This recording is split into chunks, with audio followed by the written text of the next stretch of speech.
Assalamu alaikum wa rahmatullahi wa barakatuh. Welcome. Good morning. Thank you for joining us today. We appreciate everybody attending and watching our show. We are here. We're going to finish up our show from last week. We're talking about code red flags for when you might want to get a divorce. We didn't get a chance to finish, but just to do a quick review of last week so we can catch up to where we're at today is we talked about the first part is the benefits that you expected to get out of a marriage. You're not getting them anymore, or they never were there. That's one of the signs, the first steps that you take to, okay, hey, maybe I need to end this. And then today we're going to talk about the person that you're married to. If that person proves not capable of providing what you're expecting, they don't agree to provide what you're expecting. And we started talking about a person like hiding information or purposely leaving out information on that. So we're going to continue with that. I'm going to turn it over to Mubarak to kind of just chime in on that. And again, if you have any questions, click the link. I'm going to put the link to the anonymous questionnaire in the chat. You can submit your questions there, or you can type them right in the chat, and we'll answer them at the end of the show. I'll turn it over to Mubarak. Bismillah. So basically, like where we had believe where we left off last week, where we were talking about the hiding information or lying about information, and pretty much hiding information or leaving out information that you know is important is the same as lying. But if it's something that's going to significantly impact your life, if it's going to significantly impact your life either with them or after you're maybe if you do separate, then you have to really consider protecting yourself and kind of getting out of the situation as quickly as possible. We said education, criminal record, leaving out children, relatives, grant, employment history or lack thereof. I think there's an echo somewhere. And then I think we kind of got into, after that, we got into the last of the third part of when you should really consider a divorce. And that is, when you have your future goals, the things like you're together and you have things set up to where you have an idea for how the future together should look or how the future should be based on the help, the assistance, the cooperation, or whatever with this significant other. So your future will look like this with them pulling their weight, doing their part, or bringing to the table what they had either agreed to or the reason why you married. So the number one thing, of course, is going to be your spiritual goals and your religious goals, because but the thing is, we were created, we live here, but we're not going to stay here. We're eventually going to move on to the next life, and our goals for what we plan on being or how we plan on living that next life is of the most importance. Now, if someone does not put a priority on the next life, and you have two people that are together, I mean, it's kind of silly, but two people that both don't prioritize the next life, then they might have a wonderful relationship together and they will be happy. And we would say, oh, wow, look, what a great couple. However, if you have one party, one person, whether it's the man or the woman, that their priority is their religion and their spiritual growth and their pleasing Allah and these things, you have another person who is not interested in that, and or they are detrimental to that. You have some people that are, your friends, family members, or whatever. They may not necessarily be religious. They might not necessarily even always practice their religion properly, but they, when they're around, they, as they say, do as the Romans do. They're not going to negatively impact their issues. Don't necessarily rub off and negatively affect, at least outwardly, overtly. They don't really affect your religious, commitments. However, I would say even that, because as they say in sports, if you're not getting better, then you're getting worse. If you're not making progress, then you're falling behind. So even with a person who not necessarily is not a quote unquote negative influence on your religion, they still could be negative, because every day that you don't make progress is a day lost. But definitely those people who, for instance, they have a negative impact. For instance, say you have a person who They may have left a lifestyle where maybe there were drugs involved, maybe there was drinking involved, maybe there was socializing in a way that's not Islamic involved. Maybe there was, even some, looking at explicit content involved or something like that, where you may be trying to leave that stuff behind, but that person is still involved in it, and they still, as they say, maybe a nice person. They may be, great to get along with, but they do kind of encourage and try to, pull you back into their lifestyle. Maybe they still engage in it. For instance, you're a Yep. person, you quit smoking and you don't want to go back to butt. Every time you smell it, I don't know. Some people, they like to smell of cigarettes, but that's going to pull you back in. And there's other substances that people, when they smell it, marijuana. Some people, it's like they smell it and they're like, hey, they're ready to go. So, like I said, I think we get the picture. The point is that when you are trying to, it's just like any other thing. Like when you have a person who is trying to leave and stay away from alcohol, you're not going to bring them around people who are drinking and this and another. It's not going to help them. So a person like this who is constantly pulling you back into or pulling you towards a life that you're not trying to live anymore, that you're trying to leave, you can't say, well, I think I can change him. No, you can only control yourself. And this may be a person that if they are seriously hampering your religious commitments, then consider going in another way. And I'll ask you guys a question while we're on this topic. For instance, Mhm.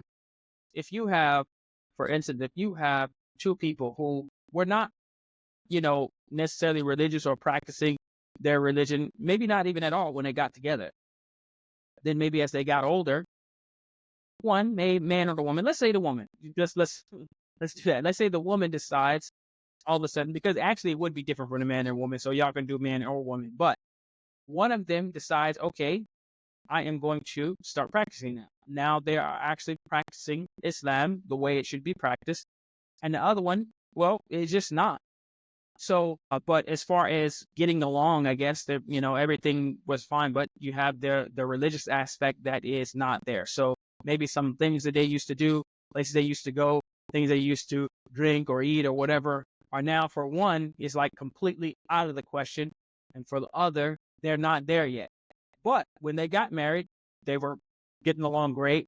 But now you have this thing. So how would a person navigate that? I think it's like you said, it's different for the man and woman. But if we're talking about a woman here who's and we see this happen a lot, especially with men that say they go out and we call them Shahada Jones, like they basically find a girlfriend on the street and then she takes her Shahada and they get married, right? And they try to make things right. And they met in a certain way, whether it be out and about on the streets, doing certain things like you mentioned. And then, the light of Islam actually enters the woman's heart. And then she's like, no, well, I want to start practicing Islam. I don't want to drink anymore. I don't want to go to the club. I don't want to do XYZ. Right. And it's a very difficult thing to navigate. And as far as just like, I don't know if I have any general advice that I could just like use broadly, because it's really, every situation is kind of different, but it really does start with patience. Right, it does start with patience for the sister to try to work on her husband and get him to a certain space where he's not committing those sins anymore. But if we're just talking about like general types of lifestyle that doesn't fall into where the person is sinning, then you gotta pick and choose what battles you want to fight. Say you're like, and I'll use an extreme example. You're now getting up for tahajjud every single morning, and you're like, I wish my husband could get up for tahajjud. He don't get up for tahajjud. He gets up for fajr. You don't want to have a fight over you're getting up for tahajjud and he's getting up for fajr, and then you're making him like feel guilty that he's not as holy as you. You read a juz a day. He reads Surah Kahf on Fridays. That's his thing. Like, yes, try to encourage him to be a better Muslim, but don't put it at a point where you're like looking down on him, or making him feel guilty for his level of Islam and not being on your level of Islam, because that could change. But as far as sins, keep on encouraging him to stop sinning. You should always do that in any situation. Remind him of Allah. But there might be a point, if depending what those sins are, that you might have to take it to another level where it might be bringing a third party in to kind of help with the situation. Yeah. So for instance, let me give I don't want to say more realistic, because I mean, a person who is getting up for tahajjud versus a person who's getting up for fajr, I think the person who's getting up for tahajjud, but is a basically kind of browbeating the person who's getting up for Fajr. Is that's the extremist. That's the person who's going. Yeah, right. I mean, I can understand and strongly encouraging, but you can't be like, okay, I'm going to leave this person because of that. But for instance, you have a situation where a person is getting up for Fajr, and another person who will not. Well, maybe they will pray at 9 a.m. when they get up. But as far as sometimes Fajr comes in at 3:57 a.m. or something like that, and so that's Okay, that so for some people. So I for it, thought, let me tag in real quick because I agree with Jaffer. I understand what he's saying from the extreme point that you brought up. Yeah, that Fajr and Tahajjud thing, that is something that goes on. I pay that no mind. If I'm not getting up for Tahajjud, but I'm making what is required of me every single day, I'm good with that for the most part. Try to be humble. Of course, you want to be able to try to graduate at some point, but somebody Right. like they're sweeter than you or something, I deal with that zero. So, but I understand what Mubarak said. I think Mubarak's explanation or his it's a little bit more realistic.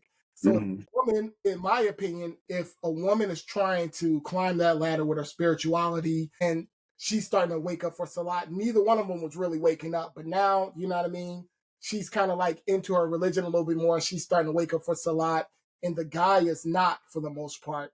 I do believe personally that anyone with a pious or a righteous type of aura is attractive.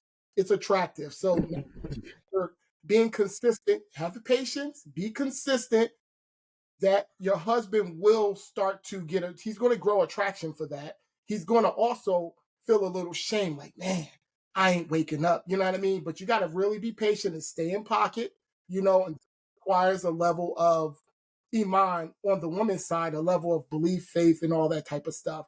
I think that would be very effective over time if the husband is sinning. Now, if we're talking about sinning and the woman is kind of correcting him, she's staying in frame, she's not talking down to him in a way that's going to belittle him, but she's more so, she's watching her tone, because I've seen this stuff happen and play out. She's going to have an effect on that man, if he's any type of decent guy. So, Yeah. okay, all right, I got to put y'all in the hot seat because I think y'all dancing a little bit. So number one, okay, hold on. Number one, you said to be patient. Okay, can you give me a number? Okay, so the brother is not waking up for Fajr. The wife starts waking up for Fajr. Okay, because that's what you're supposed to do. He will not set his alarm to wake up for Fajr, but when he wakes up, he'll pray before he goes to work or something like that. How long? Don't just tell her to be patient. See, no, so I won't give a number, but I'll give a sort of criteria. And when Hussein was talking, it reminded me of this, and it goes back to like who you surround yourself with, right? The whole idea of what your network is, who are the people you associate with, and first and foremost, the person you associate with the most is going to be your spouse, right? And there's this idea of basically there's going to be a balancing act that's going on, right? You're at one place or trying to get at one place spiritually, and the person that you associate with the most is not. You're up here, they're down here. So I don't know what the time would be, but I think the sister in this situation, she has to really pay attention to when she starts getting pulled down, because what's going to happen is, and the pull down, it's easier to go downhill than it is to go uphill, right? So that pull down is much stronger than the pull up. He will, like Hussein said, he will eventually start rising up to try to like meet his wife or please his wife or be on the same page. That'll happen naturally, right? Because you're going to blend in with the people you surround yourselves with. But she's also going to start falling down. And so if we're talking about Fajr, when you get that first, I don't got to get up, he ain't getting up. That's like your red flag. Like, okay, no, because now I'm getting pulled back down into the gutter and he's still not making Fajr. And of course, like, we don't know exactly when that time is, but I think that's the red flag that she should be looking for, of like, okay, maybe I need to do something different because I'm the one that's being influenced and he's not being the one being influenced. Okay. So I'm about to get in on this too. I'm about Go ahead. So okay, go ahead. You can go ahead because I got another question after this because Okay. these are real scenarios that either Yeah. I had to deal with people on and for real. So And just I'm just giving them to you. So go ahead and I'll ask the next one after you get done. you're absolutely correct. So this topic that we're talking about, I mean, I have actual experience with this. You feel what I'm saying? I've actually been on both sides. And I'm just going to be frank and be honest.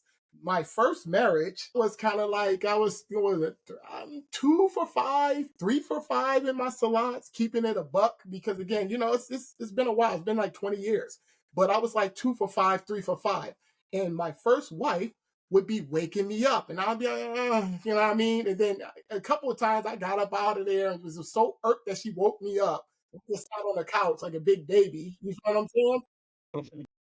And was annoyed when I called myself trying to spite her. So I made fudge all late. Yeah, I'm gonna make it late because she woke me up and all this little stuff. But eventually, just keeping it a buck. So I'm telling you because I've been on both sides of this. So it did take some time, but exactly what I explained is exactly what happened. I was like, man, she on her stuff. She reading every morning. She's doing this. She's doing that. And if you're any type of decent person and you want to better yourself, you want to get closer to Allah, naturally that attraction is going to pull you. That's been with my experience. I can't tell you what specific time because everyone's on their own different time limits. Everyone has their capacity. Everyone has their different vices. Everyone struggles to a certain extent. Now, I do agree with Jaffer. If you start feeling yourself getting pulled back down, you don't gotta just cold press the red button, cold red. But you do have to start really taking that situation serious. Maybe get a third party involved. Maybe, you know what I mean, get the family members to mediate or see what's going on, and you can just express yourself. What is the guy going to say if he's any type of Muslim? Yes, I want my husband to wake up a little bit more for Salat so that we can get consistent. He's the leader of my family. He's going to be the one that's going to be raising, or not raising, but teaching the children. He's the pillar of our household. I would very much like for him to be praying 5 times Salat. And if she's saying that in front of his Abu and Umi or his, people that he respect, you think he gonna be up in there like, well, he's gonna be looking like a clown. He can be like, yeah, well, I'm working on it. I'm doing this. I'm doing that. So I'm saying this to say realistically, we can't say what type of time is going to be because everybody's time is different and everybody's capacity is different. Leave me alone. Now, now, now, a year is extreme. Well, see, I think it's like when we're looking at it from the woman's perspective, right? And so we have the aspect of like she wants to get her iman at a certain level and have a certain type of religiosity in her household, which is fine. But we also have to look at what the woman's role is in the marriage, right? And one of the big things that women have to pay attention, women and men, but especially women, with this idea of like, okay, because we're getting down the road of like, what should she do within the marriage? Should she leave him? Should she go do this and that? And the big question is whatever you're complaining about, is it one, affecting the rights of Allah, right? Or causing an effect for that you can't meet your obligations that you have to Allah, or the obligations that you have towards your husband? Is he violating your rights? So we're talking about, so if a year goes by and he's still just like, I mean, this could be his whole life. Honestly, we talked about last week about like, if he's doing everything right and then like this is his only thing. We're talking about like a serial cheater. So like if we're talking about a husband, he's doing everything right, everything's good, but he has a hard time with salat, right? But sister, you're still making all your salats. Maybe you're making them later, or what, you're not getting up for tahajjud, or because he doesn't, he's not encouraging that. But you're not violating your rights to Allah, right? Or your duties to Allah. You're not violating any of his rights in the marriage, and this is the issue that he's just like he doesn't get up for Fajr. Stay with it. Stay with the marriage. Keep on encouraging him. This is going to be your test. This is going to be your lifelong test, and stay within your overall good marriage and deal with this issue, because I'm pretty sure there's some things that he wants you to improve on as well, and you got that's your thing. So like even if a year goes by, if there's nothing else to go on with that, I'm not going to say it's not a big issue because it is salat, but that's between him and Allah, really, right? I think Go ahead. Mm-hmm. It's not. actually, Mm-hmm.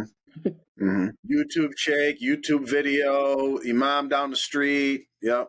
so Yeah. yeah, so when we're always talking about these topics and situations, I value balance. I like to be practical. I like to be pragmatic as much as possible and realistic. So the extreme situation was, we alluded to was you wake up for Fudger all the time, like Jaffa said. You wake up for Fudger, but your Wiz is waking up for Tahajjud and she wanna get on you about not waking up for Tahajjud. That's a little extreme. Then we go to the other one. If the scenario that you brought up, Mubarak, was they both was like with Salat, and then one decided that they were going to kind of step their game up. With my experience, typically, just like Jafar always says, we're average.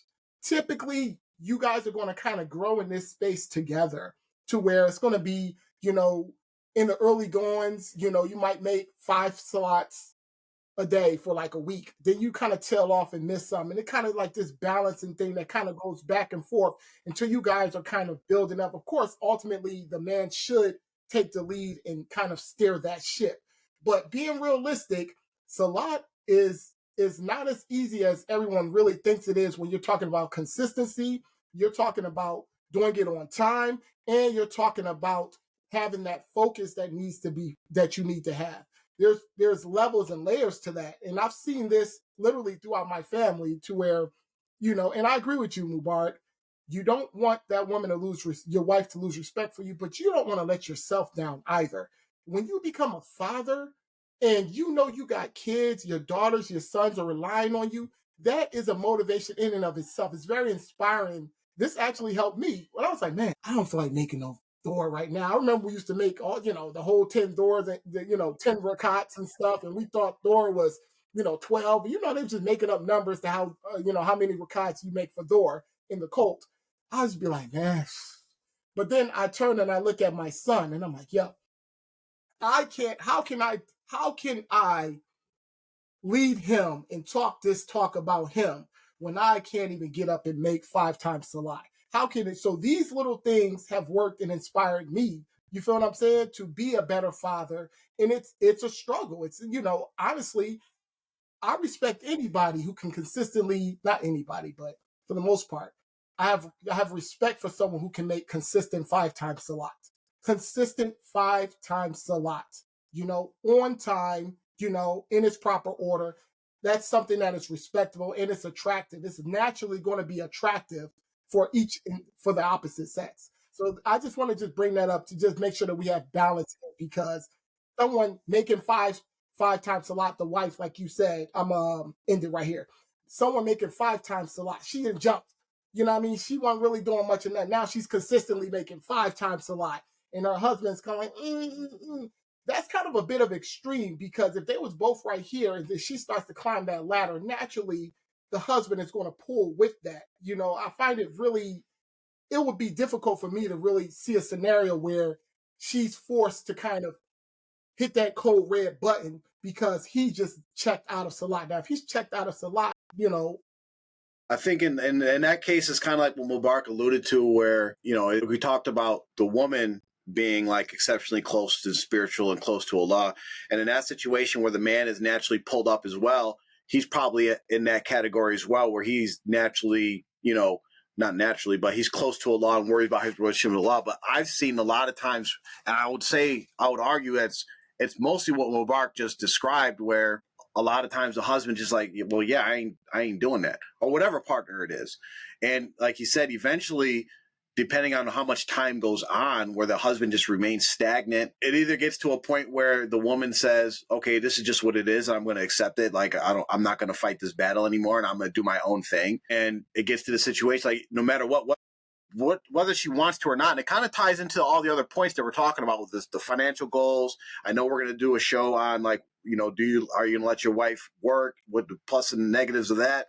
And I think the key is this, and I got a question for Mubarak after I say this. The key is, like, if these things of your future goals is something you really value and find important, right? So, like, for instance, I've seen situations where the wife is more pious than the husband, right? And the dynamic works out fine, right? But she still respects her husband and doesn't lose respect for him, because it's not like he's irreligious, right? He's still doing like the basic normal stuff. At least he's just not like on the level she's on, but he's also higher in a different aspect, whether it be financial or like maybe he does a lot of work at the masjid, or like so there's something else that she looks at and like, oh, my husband gets down over here. I respect him because of that, right? So, but if like we're talking about salat, but it could be applied to financial things, right? Say financial is like the woman or the man's like, no, this is what I really value in our marriage, and you are a bum.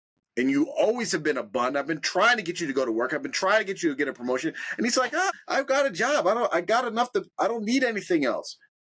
Like Mubarak said, eventually, depending on how long that goes on, she's gonna lose respect for him, right? And when we're talking about the religious aspect of it, it's really dangerous, because when you get into a situation when you're losing respect and you're not even realizing it, and there comes down to a situation where maybe your husband has a problem. There's a problem. There's a conflict. We talk about conflicts, right? There's a conflict in your marriage, and it's a religious conflict. And the wife has a different perspective of, no, this is the right way to go. And the husband's like, nope, that ain't right.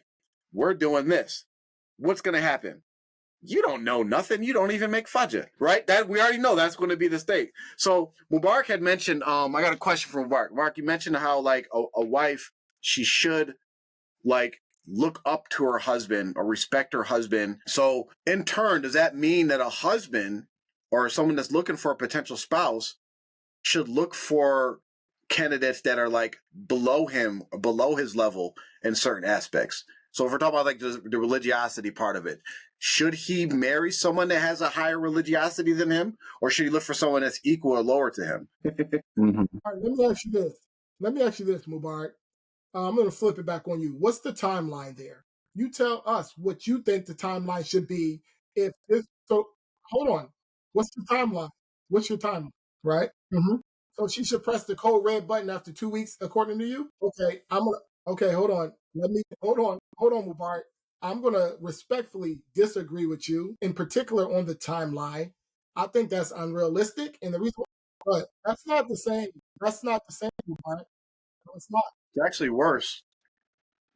It's worse. The slot one's worse. Right? Okay, hold on. Hold on. You trying to have it both ways, Mubarak. You just got finished saying after 2 weeks, get him up, get up out of there. Respect, Mubarak.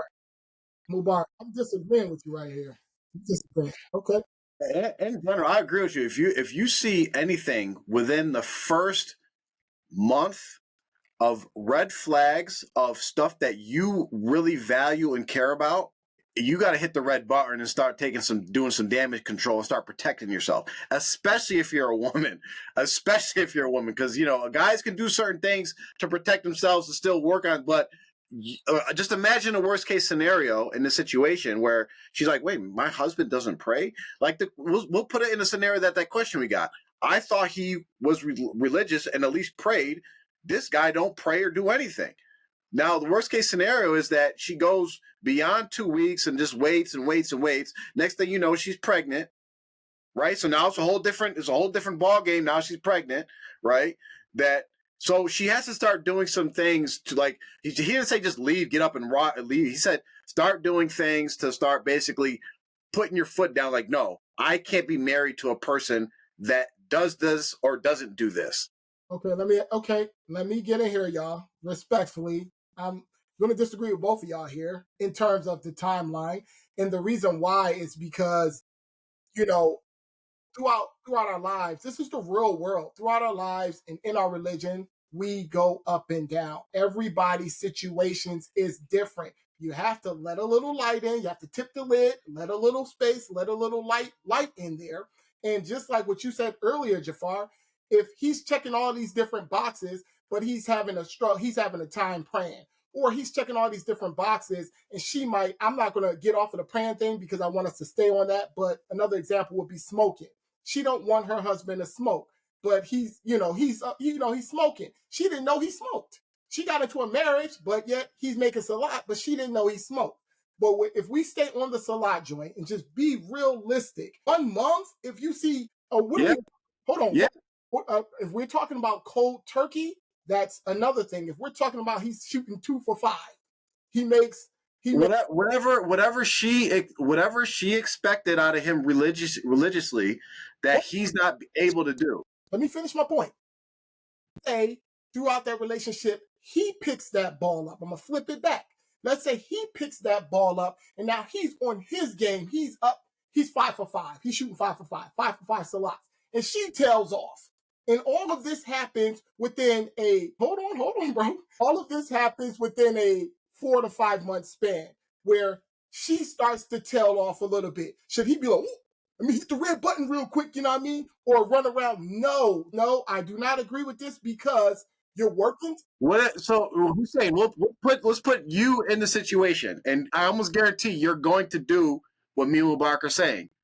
Give us one main reason why. Let's say you're single. Give us the most fundamental, important reason why what you're going to be looking to get from your spouse. Just give me one. Spirituality. Yeah. And you go and you vet and you make it clear. I'm looking for someone that look. Give us a criteria. They make let's say all 5 salats, right? Let's just say that's your measurement for spirituality. I need a wife that makes all 5 salats. You sit down, you talk, and you're like, oh, I got one. She makes all 5 salats. You get married. And for the first 2 weeks, she don't make a single salat. That's not acceptable. So hold on. I want to know, what do you do at that point? Do you hit the red button and start trying to figure out damage control, protect yourself, see whether you got to get her out of here? Or do you say, I'm going to give her more time. This might be just a bad period for her. You know, she might be down in her iman. It might go up later. What do you do? We already know that our faith and our, our efforts and stuff go up and down. We already know that. We already got that locked in the bag. So in a situation like that, I'm going to have a real talk with her and ask her what's going on. Common sense. You said that you was extremely this. I told you X, Y, and Z. What we doing here? You feel what I'm saying? And then like Mubarak said, I'm going to expect, I'm going to get on it. I don't expect her to be like, I catfished you. You feel what I'm saying? I don't expect any of that. I expect her to be like, I'm going to get on it. I'm going to do this. Of course, it would be alarming, but we're talking about pressing a red button. I'm making that was your red button. What Mubarak said, the woman going to her father's house and pretty much saying to her husband, I cannot remain married to you if you're not making salat. That was her pressing the red button. Okay, that's a fair position. But what I was basically saying is, if the woman comes in, we'll take your scenario, she's acting like she's on cream of the crop, the creme de la creme.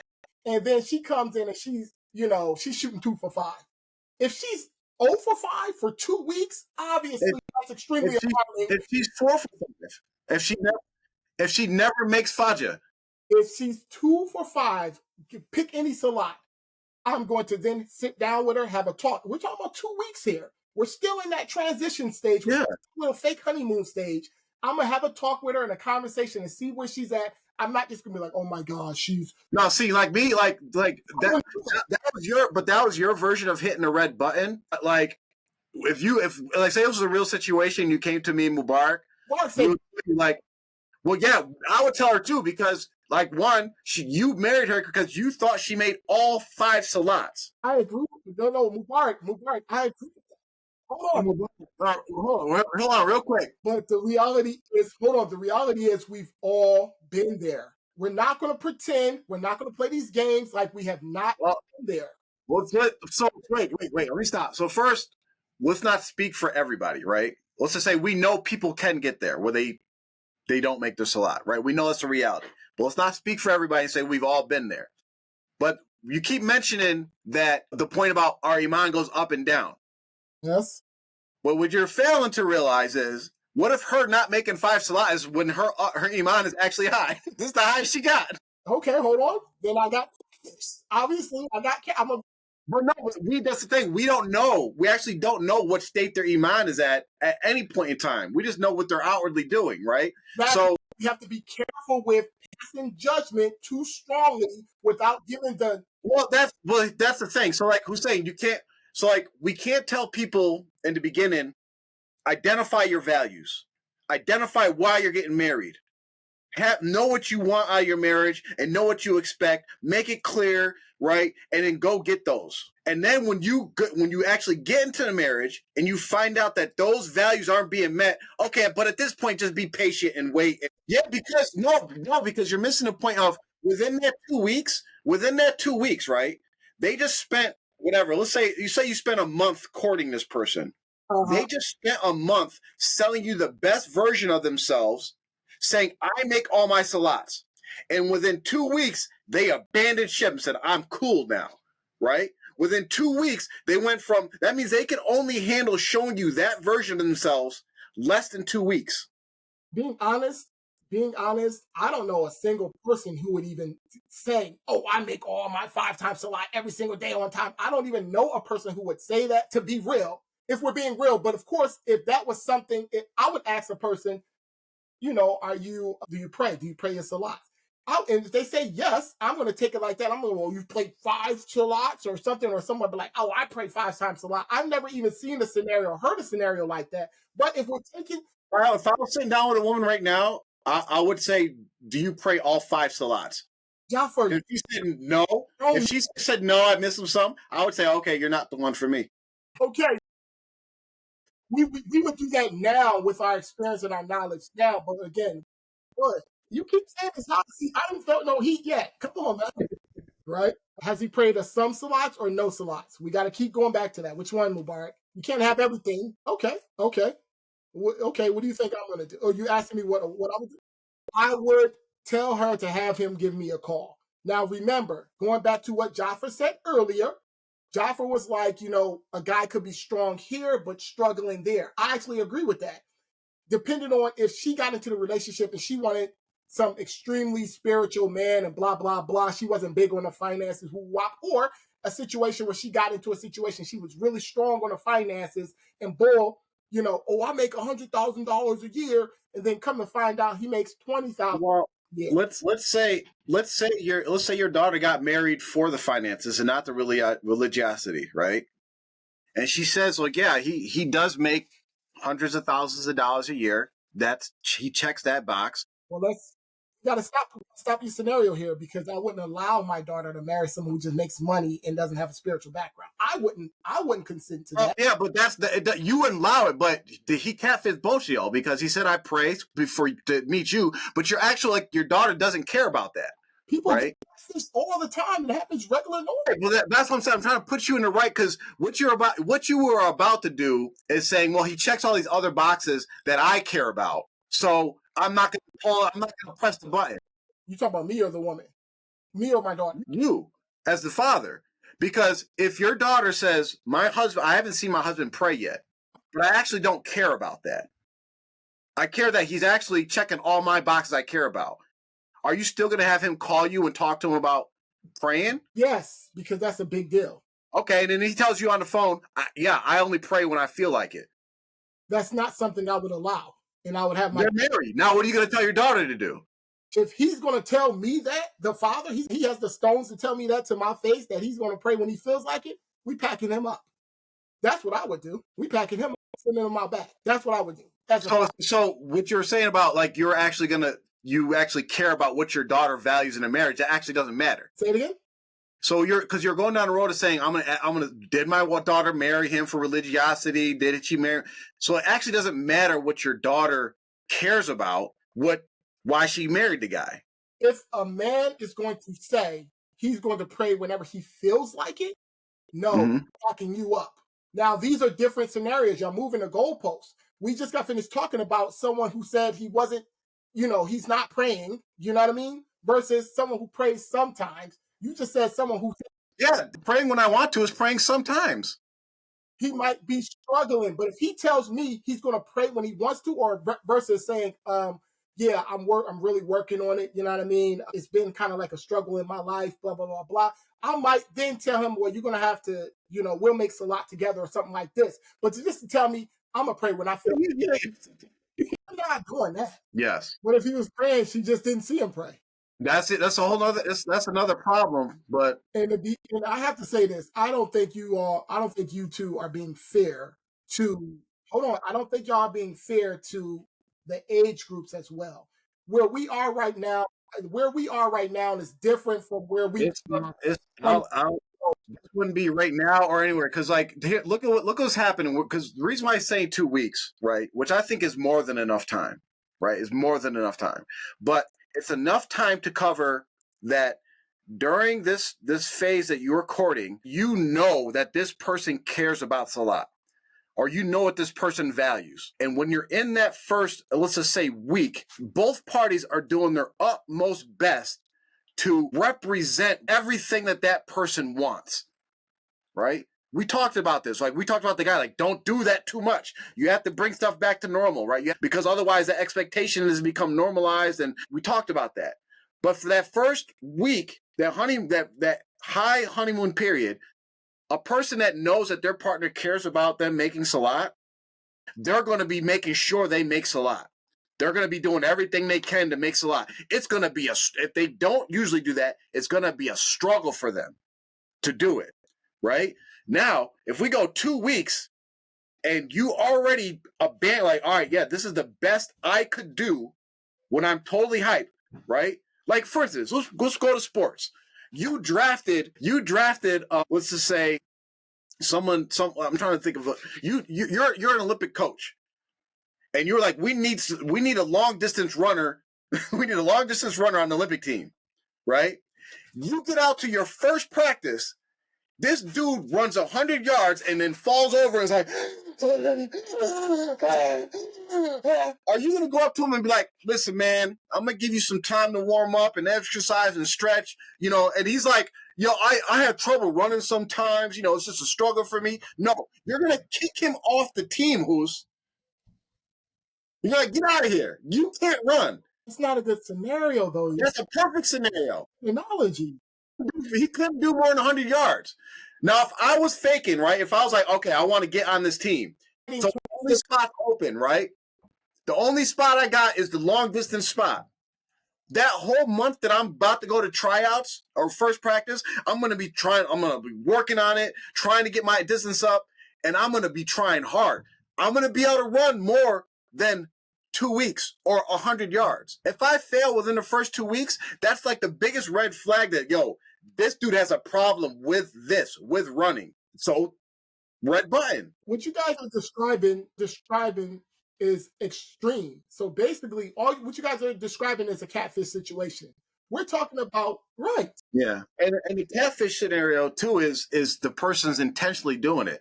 Right, the guy could have all intentions, like, I'm gonna pray. Once I get married, I'm gonna do it. I'm gonna start doing it, but he doesn't. So he could have good intentions. It's just proven that you can't do this. This ain't your thing, buddy. Sorry. Come back in 20 years when you start praying. I would tell her that, especially because in that scenario where she said it's clearly something that she does not want to do, I would advise her that, just like you said, this ain't gonna last, most likely.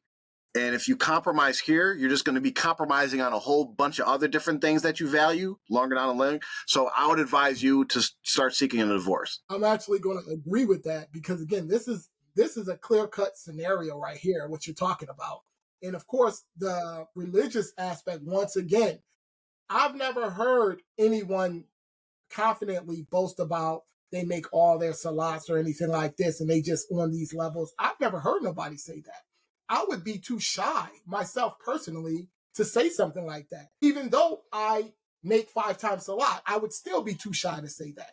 But like I said, I digress. Yeah. And like you said, Hussein, it's not something like people don't go around bragging about it. But if we're talking about getting married and someone says, hey, I got to be married to someone that's consistent in their Salat. And, there are lots of people that could confidently say, yes, I meet that. I'm consistent in my Salat. Alhamdulillah. But it's not nothing we brag about or anything like that. Like, yeah, I'm saying, if someone says I'm consistent in my Salat and then they go cold turkey for 2 weeks, that's come on. Well, even if they said if they're consistent in Salat and they go 3 for 5 days out of the week, then the person like, hey, hold on, that's subjective. That person might think that that's consistent, but you like, no, 5 times Salat is consistent for me over here. They might be like, oh, I'm consistent, I'm 3 for 5.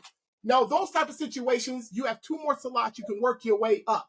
I would not just, after 2 weeks, the person shooting 3 for 5 and then toss them out. I personally wouldn't do that. But if you talk about cold turkey, yes, of course, obviously, this is a pillar of Islam. If you ain't fulfilled this in 2 weeks and you're supposed to be 5 for 5, no, we got to pack you up. But we got to make sure that we're clear on the scenarios here. I got a question for y'all, too, when you're done. I got a question. No. Wait, time out. So wait, how did she manage to maneuver through those woods? Because that really you got catfish.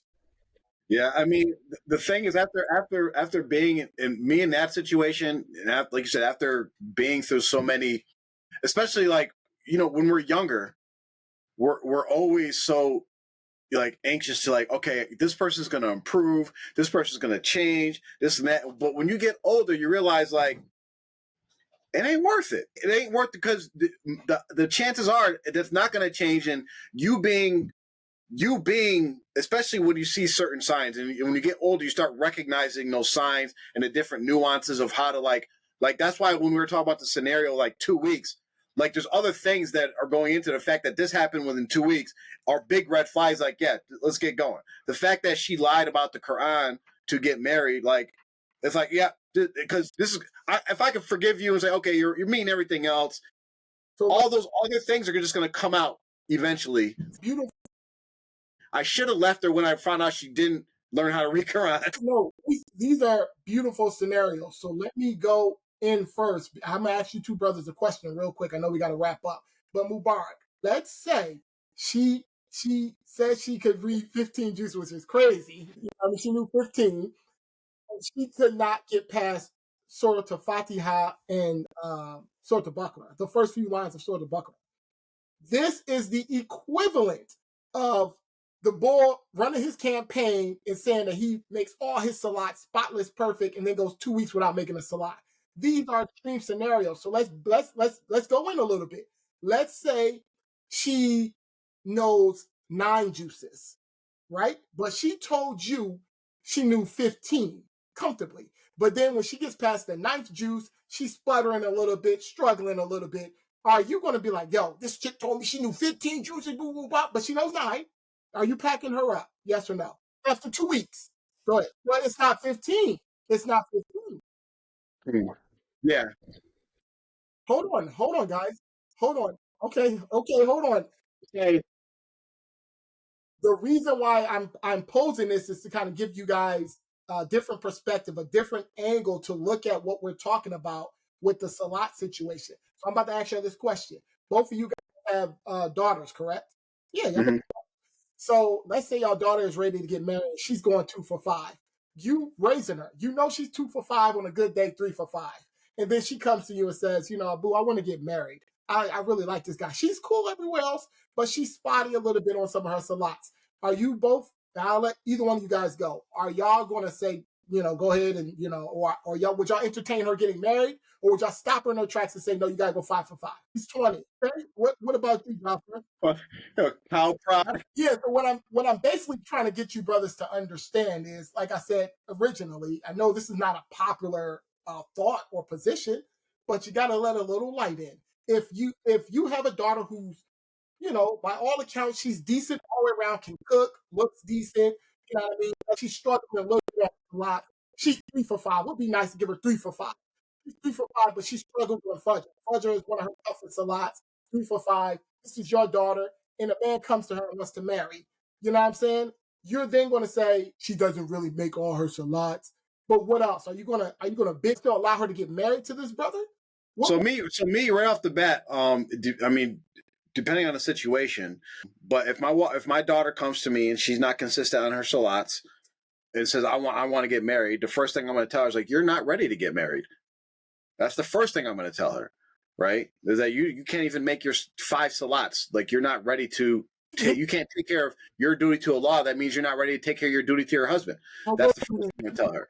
I've been doing better. You haven't seen me, but I've been, But yeah, I mean, we're going to get all that. And this is like, okay, like, you start working, show me that you're ready to get married. That's the first thing. But now if it's a situation where it's like, okay, you have to do or die. If she don't get married, she's going to start hitting the street and all this and that. I'm going to do like Mubarak said, and I'm going to start looking for a husband, but also make it very clear, like, you're going to have to work with her on her salat, like, because she struggles in this area. So, like, you're getting this. So I don't get a husband coming back like, you didn't tell me she didn't pray. I'm going to make it very clear, like, she has a problem in this area. And that's. So basically, the whole thing was basically saying is if it's a wild turkey situation, like an American turkey situation, like Mubarak just described, where old girl straight up blatantly just lied and said she knew 15 juices. That is insane. She knew 15 juices and couldn't read 2 lines of Surah Al-Baqarah. That's not acceptable. That's a situation like what I would have to agree with you guys there. I was basically saying that in a normal, regular, average scenario where average people, our children are average, they're probably going to be going 3 for 5. Yeah, and the scenario is that the person is expecting that they're going to go 5 for 5, that they're consistent in their salat. And when they find out, can they get more than 2 weeks of expectation? No, that shows that, okay, you aren't consistent in your salah. That's like, for instance, Hussein, just imagine you're getting married because you're like, this person can cook. I want good food. They said they can cook all these different meals. This is what I'm really looking forward to. You're like, all the courting period, like you're thinking about all Italian dishes, whatever, all these different dishes you're about to eat once you marry this lady, right? And then you get married. Honeymoon's over. You go home to your house and she cooks and she comes in with oodles and noodles. And you're like, what's this? And she's like, oh, no, sometimes I cook, but this is really what you're going to get on a day-to-day basis. I'll try to learn. I bought these cookbooks. I'm going to learn. You were expecting something, and it was something that you really thought was important. And within 2 weeks, you found out that you're not going to get that. And you're going to have to work very hard to get that from that person. Now we're talking about cooking. A man will like, all right, I'm done. I'm not doing this. We're talking about salat. Like that's a big thing, and that's something that if we're talking about salat or whatever it is, it could be salat, finances, or whatever it is that you were expecting and that you actually value in a marriage, right? Respectfully, Jaffer, I would disagree with you again, because if this woman told me that she can cook and come to find out she can't really get down like that, she can't burn. She probably thought she can burn in her mind. But she can't really burn. She can't do it like that. But she's righteous. She's spiritual. She makes all of her. No. She can't marry her specifically because you want. It doesn't. All that stuff doesn't matter. You didn't marry her for those reasons. Another example: you married a woman. You married a woman specifically because you want more kids. Let's just a better example. You want more kids. Mm-hmm. In 2 weeks, you find out that she can't have more kids. That's a better example, Jaffer. I mean, are you hitting the red button or no? Say it again. Oh, yeah, I'm pressing the red button. Of course. Okay, you married a person that's consistent in their salats. You find out in 2 weeks they're not consistent in their salats. Are you hitting the red button? Well, again, that's subjective. What are we talking about with consistent? Y'all try to go whatever you define as consistent. Whatever you say, this is consistent. Whatever you define as consistent, you find out that person doesn't do that. Do you hit the red button? I would not hit the red button per se. I would have a talk with them like it's a lot more important than children. Yes, of course. So you would hit the button for children, but not for salat. She cannot have children. She can get better in her salats. She can continue to make her salat. She cannot have children. She's not a child. She lied and said she could have children, but she cannot even have children. No, she didn't lie. She didn't lie. When you said, can you have kids? She's like, yeah. In her head, she's like, I can adopt. See, Zaffer doing that stuff. You're doing that stuff. Not going down there. No, but this is a good discussion. The point is like everybody's going to have their like different levels of where they hit that red button. But the point is, when we're all on the same page here is when you identify that red flag that you're not getting what you expect, you have to start doing something to address it, right? When you get to that point of like, okay, like Hussein said, okay, you're going 3 for 5. I'm going to have a talk. We're going to give you a chance. But if that carries on to a certain point where you're like, okay, they ain't shooting higher than 3 for 5, and it's been however long it's going, you got to be ready to hit that red button, because the whole point of the marriage is that you expect something out of the marriage and you want to be able to get out of it. Don't have this naive, like we had these naive ideas when we first got married. And when you're young and you first get married in your first relationship, you have all these things. Everybody's gonna change, and we all want to do good, and you're gonna do all these sacrifices. And the end of the day is when you see that a person's not gonna do that, you got to start getting out of there. When they make it clear that they're not gonna be on the same page as you. Like Mark said, you're slowly drifting in different directions, and you have to stop that before you actually get to the waterfall when when they crash down. Like you gotta get off the boat. Basically so that we're clear, what I'm saying to clear up my position is give a little bit more light. Tip your, lid a little bit wider. That's all I'm basically saying. Oh, yeah, and I think we all agree, like, is what Mark said is key. When it becomes clear Yeah. that it's dirt, you guys aren't on the same page, that's when you're like, yep, forever. Yeah, we can hit the questions after this. Go ahead. Yeah, yes. Let me give you a quick example, real life example. So there's this sister who was she ain't Muslim, so it's not like she's having, but I just know the situation. She was engaged with not engaged, but like in a relationship, a romantic relationship with a guy who would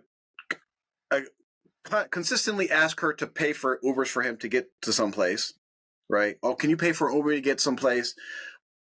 And then the next thing was he asked if he could borrow some money, and gave I'm trying to get on my feet and restart my life, and then also, and this is this line he gave when he's asking her if he could borrow money. I'm trying to get my life together. Finances are tough right now because I got to pay child support for 3 different kids, and it's real hard right now. And she asked, should I loan him the money?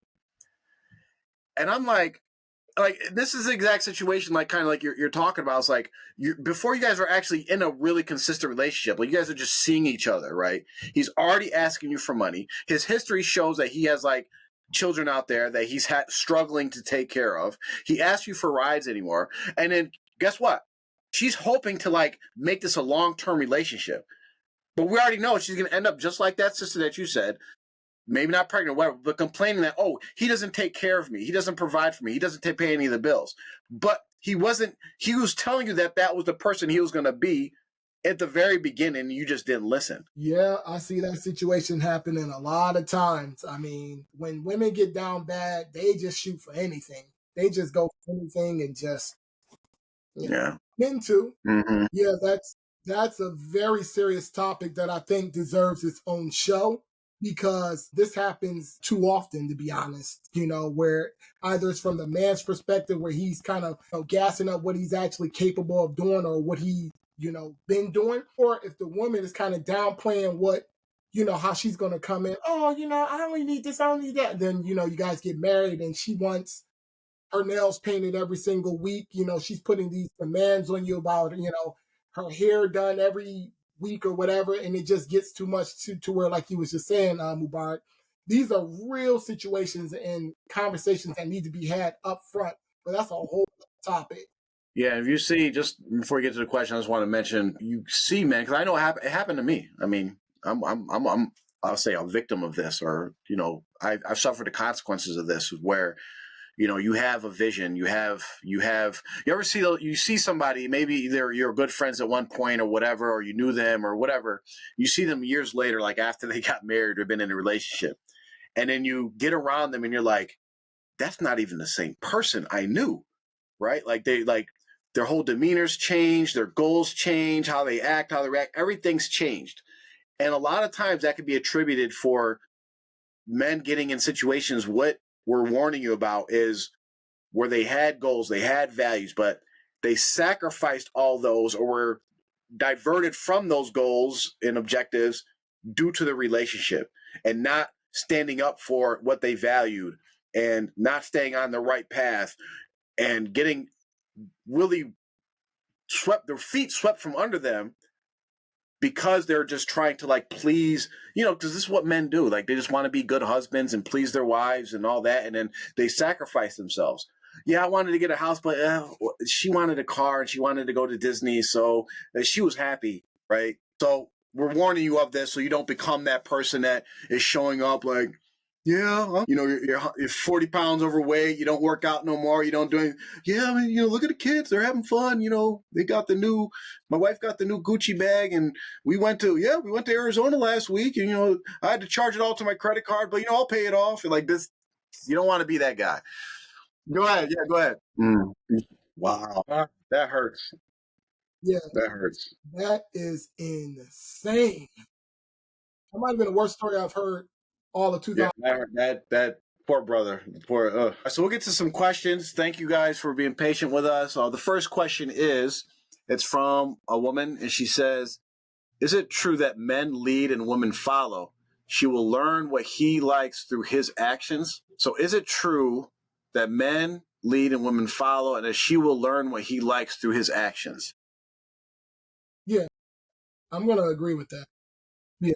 And then she follows it up and says, "Kindness, respect, good comes from good.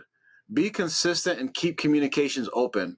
Men can be selfish and take and not give, is usually women's frustration." So I think what she's saying is men can be selfish and take too much and not give. And this is what women are usually frustrated about. I don't know. It may be a cultural thing or societal thing, but in my experiences, I find that it's usually the opposite, where men are giving and giving and giving. And it's kind of like the nature of the relationship of how, men are maintainers, providers, and sustainers, so that they're in a position to give, and a woman's in a position to take. So I don't know if that's necessarily true, but if women are frustrated with maybe the rights and responsibilities that they owe to their husband as far as obedience and the other things, I don't know why you would be frustrated with that, but it's hard to tell from this question. I don't know if you guys got anything for that. Yeah, I agree with that last point you just said, Mubarak. But I'm gonna agree mostly with what Jaffer said, and to the reasons that he actually pointed out are naturally, if we're going just on average, maybe this might be an isolated situation, but on average, men are in a position where they are the givers.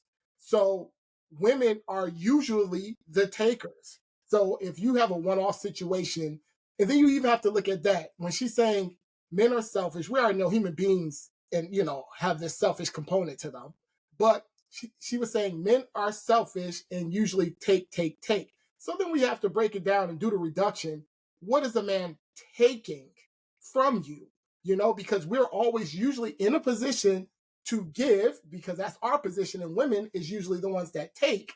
What in this scenario is a man taking? Are you saying like he's taking your kindness? Or is he abusing your, I mean, there could be some truth to that, some validity to that, but I would say on average, I would agree with Jaffer. It's probably more the other way around because of our natural position in a relationship.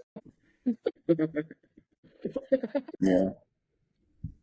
Yeah, And that, I agree. that's a good no, go ahead.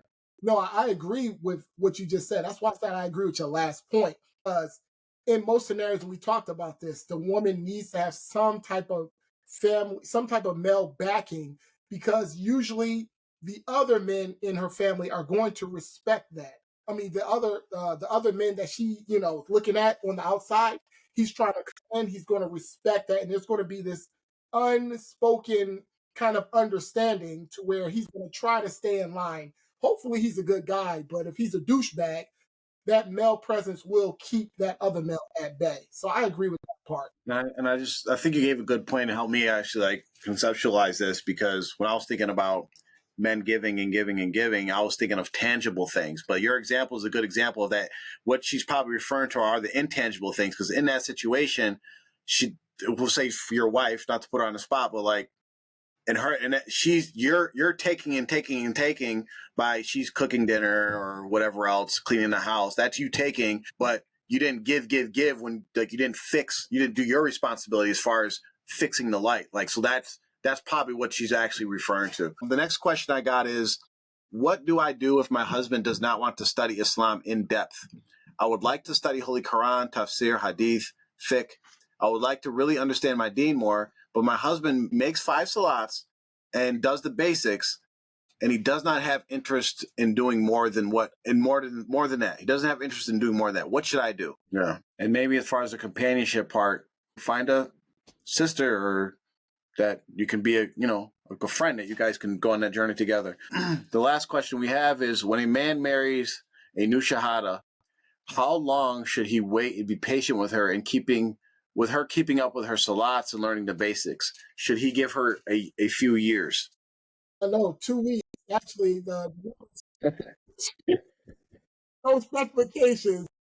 2 weeks. That's it. Memorize this now. Run with that, Joe. Was Mubarak, because that's actually what I was going to ask you. So we can't necessarily pin or nail down that timeline, because it just blows with the wind. Sometimes the person will kick the can down the road. Oh, 2.5 years, and then I'm not a new Shahada. We don't know. So I was going to ask you that because that was tying into what we was talking about earlier.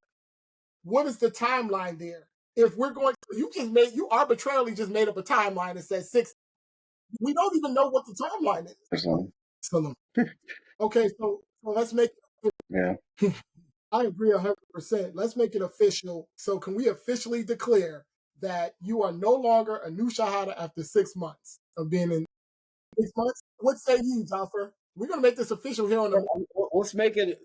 I agree with that for the standard situation. Someone that received dawah and was like, yeah, I'm interested in becoming Muslim.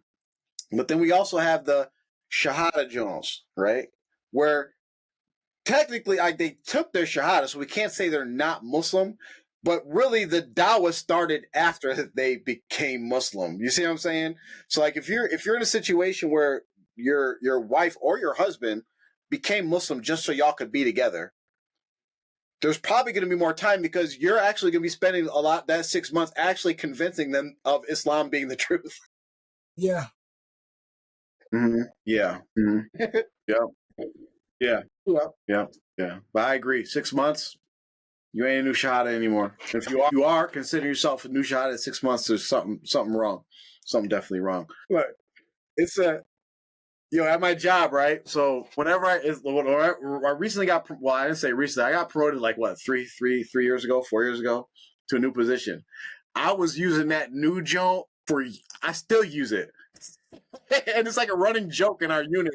Like something comes up, I'm like, so I'll push the limits on certain things, right? To help my employees.